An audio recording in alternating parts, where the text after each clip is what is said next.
Hello students, आज हम 12th class Hindi साहित्य के पद्य भाग में 8वां लेसन सूर्यकांत त्रिपाठी निराला द्वारा रचित राम की शक्ति पूजा के कुछ शेष रहे काव्य पदों का अध्ययन करेंगे।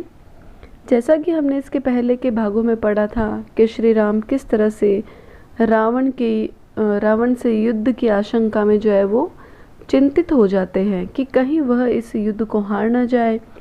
तो इस तरह से श्री राम को चिंतित देखकर जामवंत उनको शक्ति की आराधना की सलाह देते हैं। जामवंत उनसे कहते हैं कि आप जब तक शक्ति की आराधना से सिद्धि को प्राप्त नहीं कर लेते तब तक आप युद्ध में जाना छोड़ दें, और हमारी जो ये विशाल सेना है इसका संचालन लक्ष्मण कर लेंगे। तो इस तरह से इस पद्य काव्य में इसी का वर्णन किया गया है। तो आइए देखते हैं। छोड़ दो समर जब तक न सिद्धि हो रघुनंदन, तब तक लक्ष्मण है महावाहिनी के नायक। समर अर्थात युद्ध, रघुनंदन अर्थात श्री राम, महावाहिनी अर्थात विशाल सेना, नायक अर्थात सेनापति। तो जामवंत कहते हैं कि रघुनंदन के हे श्री राम, हे रघुनंदन, छोड़ दो समर जब तक न सिद्धि हो, कि जब तक शक्ति की आराधना से आपको सिद्धि प्राप्त न हो जाए तब तक आप युद्ध में जाना छोड़ दें। तब तक लक्ष्मण है महावाहिनी के नायक, और तब लक्ष्मण इस विशाल सेना के नायक रहेंगे, अर्थात सेना इनके नेतृत्व में जो है राक्षसों से युद्ध करेगी। मध्य मार्ग में अंगद, दक्षिण श्वेत सहायक। श्वेत का अर्थ होता है सुग्रीव पुत्र, श्वेत सहायक अर्थात सुग्रीव पुत्र। तो अब जामवंत कहते हैं कि मध्य मार्ग में अंगद कि सेना के संचालन में मध्य भाग में बाली पुत्र वीर अंगद रहेंगे, दक्षिण श्वेत सहायक और दक्षिण में सुग्रीव पुत्र सहायक रहेगा। मैं भल सैन्य है बाम पार्श्व में हनुमान। भल सैन्य अर्थात भालू सेना, बाम अर्थात बायां, पार्श्व अर्थात पास में या फिर बगल में। तो अब जामवंत कहते हैं कि मैं भल सैन्य, कि मैं और मेरी भालू सेना है बाम पार्श्व में हनुमान, हनुमान सेना के बाएं भाग में रहेंगे। नल नील और छोटे कपिगण उनके प्रधान। छोटे कपिगण अर्थात छोटे वानर योद्धा। तो अब जामवंत कहते हैं कि सेना की जो व्यूह रचना इस प्रकार रहेगी कि उसमें नल, नील और अन्य छोटे जो वानर योद्धा हैं और उनके प्रधान रहेंगे। सुग्रीव, विभीषण, अन्य युद्धपति यथा समय आएंगे रक्षा हेतु जहाँ भी होगा भय। युद्धपति अर्थात दलों के सरदार या दलों के सेनापति। तो अब जामवंत कहते हैं कि सुग्रीव, विभीषण, अन्य युद्धपति, कि सुग्रीव, विभीषण और अन्य दलों के जो सेनापति हैं वो यथा समय आएंगे, अर्थात जब भी उनकी ज़रूरत पड़ेगी या जहाँ पर भी रक्षा की आवश्यकता पड़ेगी वहाँ पर काम आएंगे। आएंगे रक्षा हेतु जहाँ भी होगा भय, और जहाँ भी शत्रु भय से समस्त सेना ग्रसित होएगी वहाँ पर आकर वो उनकी रक्षा करेंगे। तो इस तरह से यहाँ पर हम देखते हैं कि जामवंत का जो है इस पद्य में कहने का आशय यह है कि श्री राम जो है वो अपनी शक्ति की आराधना से सिद्धि को प्राप्त करे, और तब तक जो है लक्ष्मण के नेतृत्व में हमारी जो सारी सेना है वो राक्षसों से युद्ध करती रहेगी, और इस तरह से हमारा सैन्य संचालन भी सही ढंग से होता रहेगा।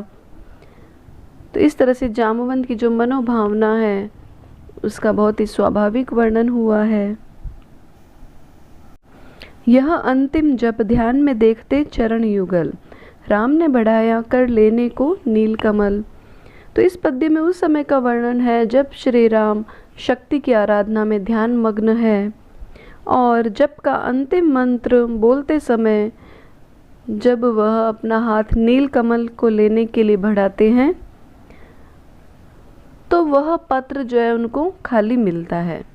तो इस तरह से पुष्प न मिलने पर उनका जो स्थिर मन है वो चंचल हो जाता है। तो इसी घटना का वर्णन यहाँ पर प्रस्तुत किया गया है। तो आइए देखते हैं। यह अंतिम जप ध्यान में देखते चरण युगल, युगल अर्थात दोनों। तो अब कवि कहते हैं कि यह अंतिम जप की शक्ति की आराधना करने में श्री राम का यह अंतिम जप था, अर्थात अंतिम पुष्प समर्पण का मंत्र वह बोल रहे थे। ध्यान में देखते चरण युगल, और वे ध्यान मग्न दशा में देवी के दोनों चरणों को देख रहे थे, उनका ध्यान कर रहे थे।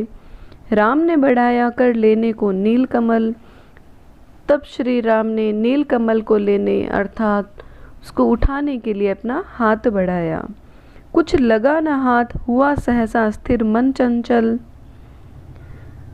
तो अब कवि कहते हैं कि पुष्प पात्र में वह हाथ नहीं लगा, अर्थात जब उन्होंने हाथ बढ़ाया तो पुष्प पात्र में कमल नहीं था, वह खाली था। तो इस तरह से हुआ सहसा स्थिर मन चंचल। तो श्री नील कमल न मिलने पर श्री राम का जो स्थिर मन है वो अचानक ही चंचल हो गया। ध्यान की भूमि से उतरे खोले पलक विमल, विमल अर्थात निर्मल। तो राम जो है वो स्थिर, उनका मन है वो अचानक से जो है वो चंचल हो जाता है। ध्यान की भूमि से उतरे, उन्होंने ध्यान को तोड़कर खोले पलक विमल, अपने निर्मल पलक खोले। देखो वहाँ रिक्त स्थान, यह जप का पूर्ण समय। उन्होंने अपने नेत्रों से देखा तो पुष्प पात्र जो है वो रिक्त था, अर्थात उसमें कमल नहीं था। यह जप का पूर्ण समय, और वह जप का पूर्ण समय था। आसन छोड़ना असिद्धि, भये गए नयन द्वय, नयन द्वय अर्थात दोनों नेत्र। आसन छोड़ना असिद्धि अर्थात उस समय एक कमल को लाने के लिए आसन भी नहीं छोड़ा जा सकता था, क्योंकि आसन छोड़ने से साधना जो है वो असिद्ध हो जाती। भय गए नयन द्वय, और इस कारण से श्री राम को चिंता होने लगती है, वो चिंतित हो जाते हैं और वेदना से जो है उनकी दोनों आंखें भर आती है, अर्थात अश्रु युक्त हो जाती है। तो यहाँ पर हम देखते हैं कि श्री राम जो है साधना की असिद्धि के भय से, उसकी आशंका से उनका मन जो है वो चंचल हो जाता है, और इस आशंका से, इस वेदना से उनके नेत्र जो है वो अश्रुयुक्त हो जाते हैं। तो यहाँ पर श्री राम की जो मनोदशा है उसका बहुत ही मार्मिक और स्वाभाविक वर्णन कवि ने किया है।